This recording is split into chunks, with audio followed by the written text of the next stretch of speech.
Hello, people of the earth. Welcome to Front Page Fables. Today we are go through some funny stories posted by you guys. So sit back and relax, but before, obnoxious toy tradition. My family has a tradition started by one of my uncles about getting a child the most obnoxious toy humanly possible. Has to be gifted from baby shower to through the first 5 years. This story is over 20 years old. I am happy to say with a little help from one of my siblings, I held the record for well over a decade. When my sister's youngest turned 4, she was very into the Mighty Morphin Power Rangers. I was looking for a gift for her and saw a Mighty Morphin Power Ranger door alarm. It was one of those obnoxious little toys that had a sensor in it. When trips set off, this got awful siren, and then morphed into the Power Rangers theme song. You know the type, they run off the watch batteries. I mailed the toy and waited. When I called to wish my niece a happy birthday, my sister told me she hated me. Apparently our friends at the post office had absolutely trashed the package, but it still worked. After the party, I was informed that I was the new de facto obnoxious toy queen. I was also told that apparently my brother-in-law was quite distraught that even though the package was shredded, the damn thing still worked.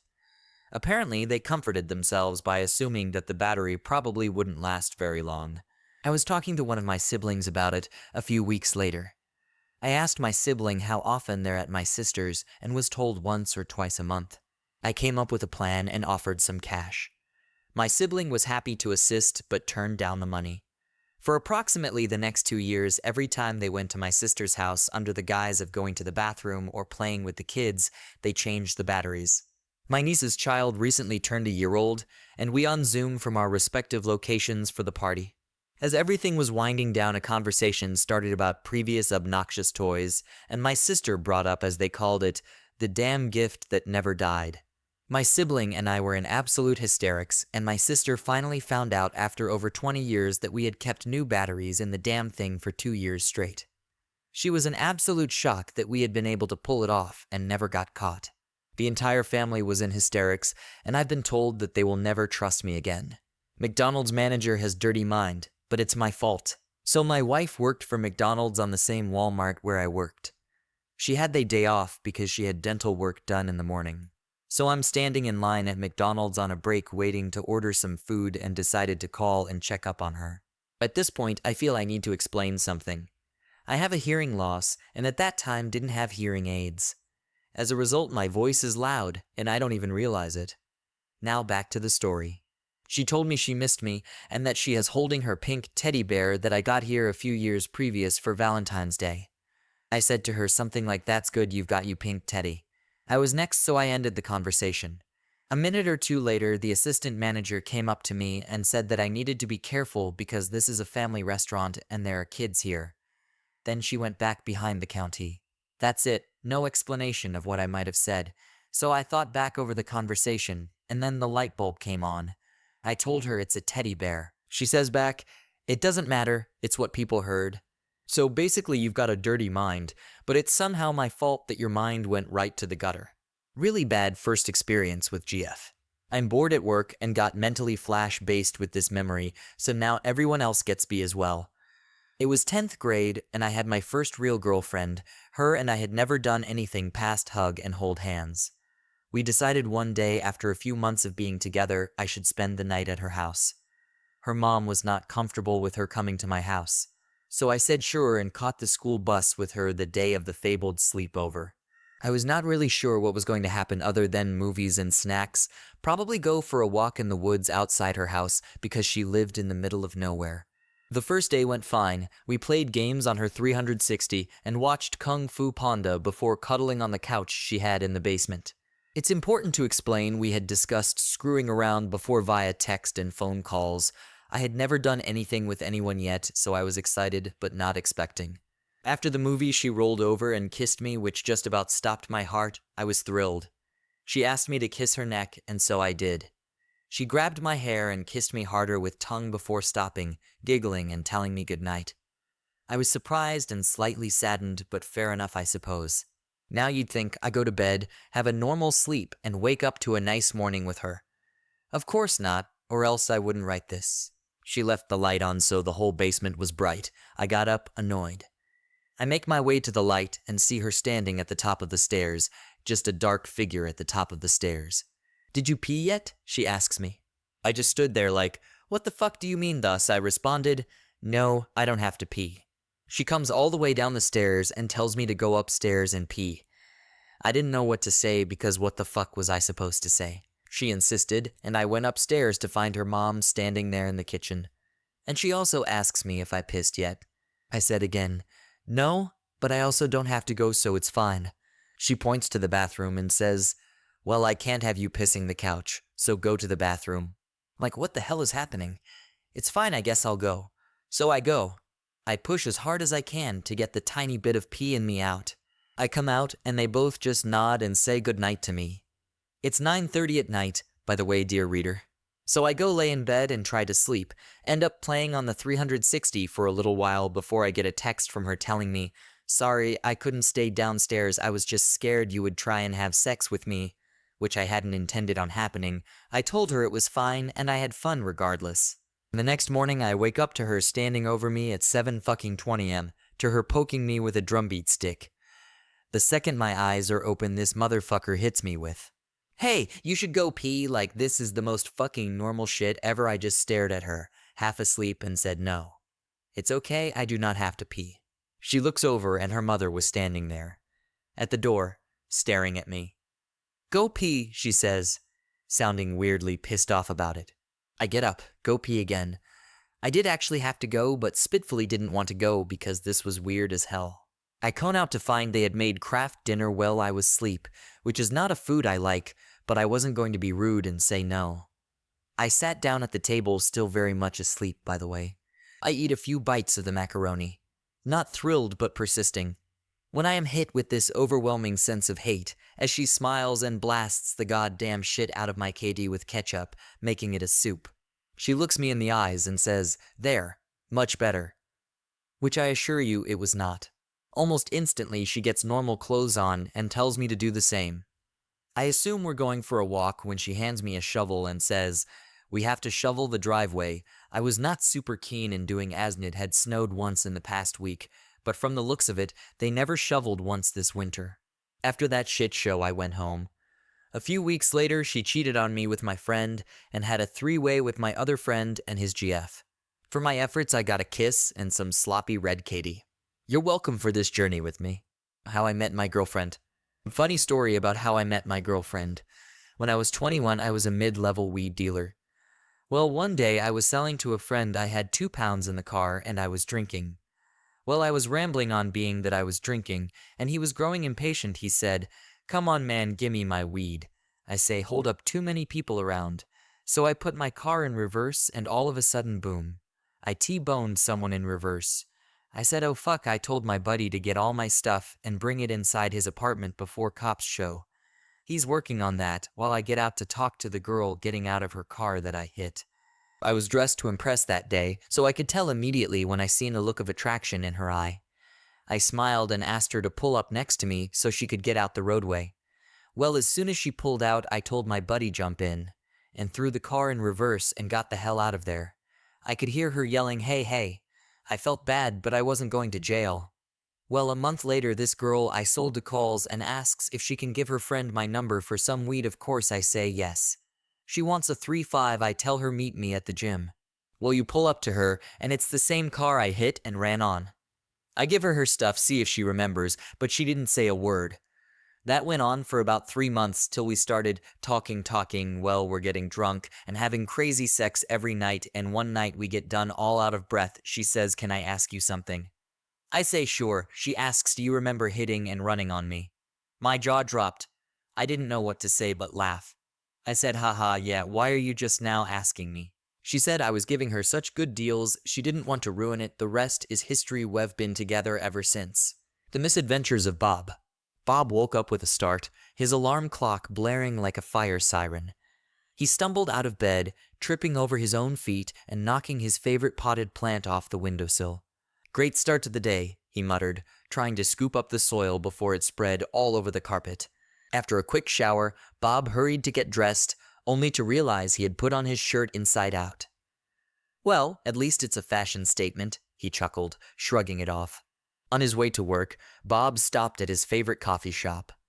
As he approached the counter, he accidentally knocked over a stack of cups, sending them clattering to the ground. Mortified, he quickly apologized to the barista, who just laughed it off. Finally at work, Bob settled in at his desk, determined to make the best of the day. But fate had other plans. Just as he started to type an important email, his chair suddenly collapsed beneath him, sending him crashing to the floor in a heap of limbs and office supplies. His colleagues rushed over to help him up, stifling laughter as they did so. "Bob, are you okay?" one of them managed to choke out between giggles. Bob couldn't help but laugh too. "Just another day in the life of Bob," he said, brushing himself off and flashing a grin. "But hey, at least it's never boring." And with that, Bob picked himself up, ready to face whatever other mishaps the day had in store for him. After all, life's too short not to laugh at yourself, even when you're the one causing all the chaos.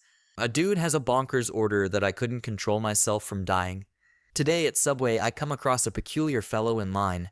He was directly behind me, and I didn't pay much mind towards him and was going about my order. He gets to the first lady who takes the order and says he wants a foot-long flatbread.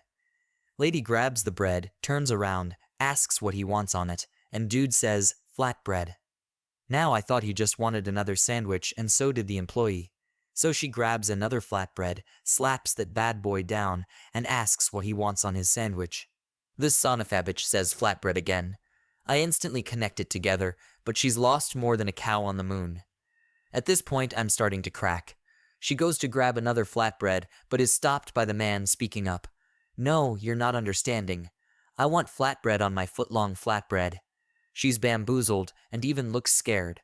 She looks at me, and the moment she looks into my eyes, I can see the lights are on, someone's home, but they're frozen in disbelief. I couldn't handle it anymore. I was wheezing in a Subway today. The guy was such a good sport and wasn't mad at me laughing. He got a chuckle out of it himself. I had to apologize to everyone for stopping the line. I got my sandwich, went out to my car, and by the time I was pulling out, the dude was sitting down and eating his flatbread footlong, and the cashier was just watching him in confusion. I peed my pants at school today, and my crush saw. Okay, so basically I was in my history class, which was my last class today, and I had to pee like so FKN bad BC. I was holding it since lunch. And I hate asking to go to the bathroom in history BC. My teacher is really mean and like never lets me go to the bathroom anyway.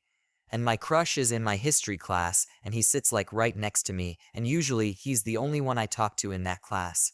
But I was holding it for so FKN long, and I had to go so bad. But I didn't want to ask to go to the bathroom BC. I knew my teacher would say no. BC class was almost over, so I was just holding it. And after a while it started hurting, so I thought that I could just pee like a little bit to relieve the pressure, and then stop so I could hold it longer. So I thought to myself I would pee for 5 seconds and then stop.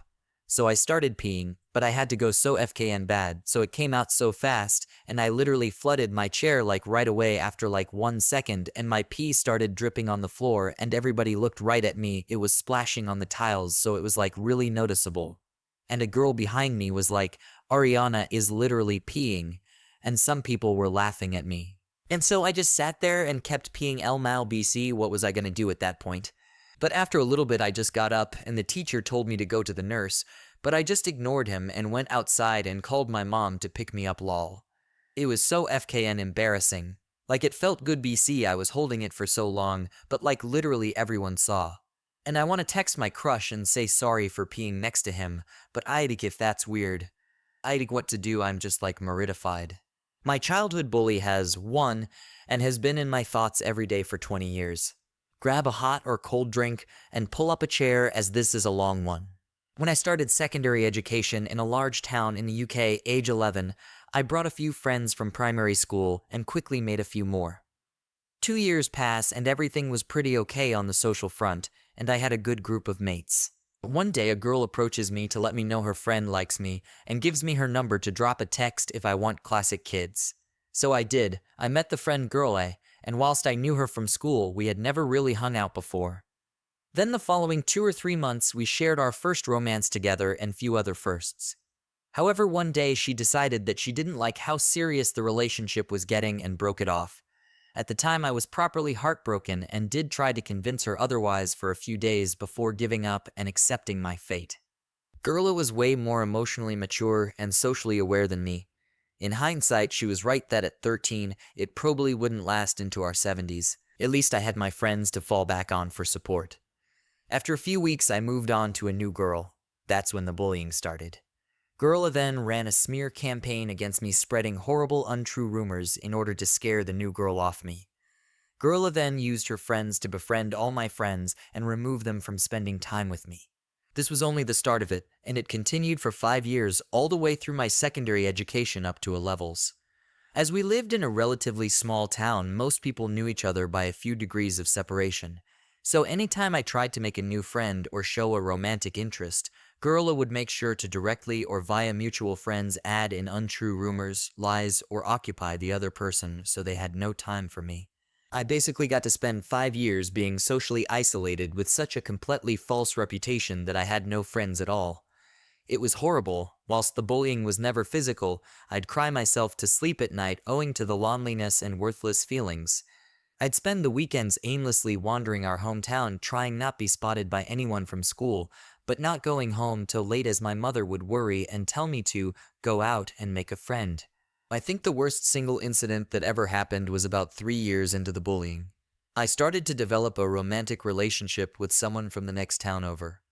Because we didn't get to hang out much, we spent a lot of time chatting on MSN Messenger, and horny 15-year-old me was more than happy to put on a little show for the other person via very grainy webcam. Stupid, I know, in hindsight. I didn't know, but behind the scenes I was being catfished. This new person was a friend of Girl A. She was baiting me to open up and give information about what I liked and cared about, so Girl A could use it against me in future to cause more hurt. I found out what was happening when a video recording of my webcam activities was published to YouTube and sent around everyone in our town.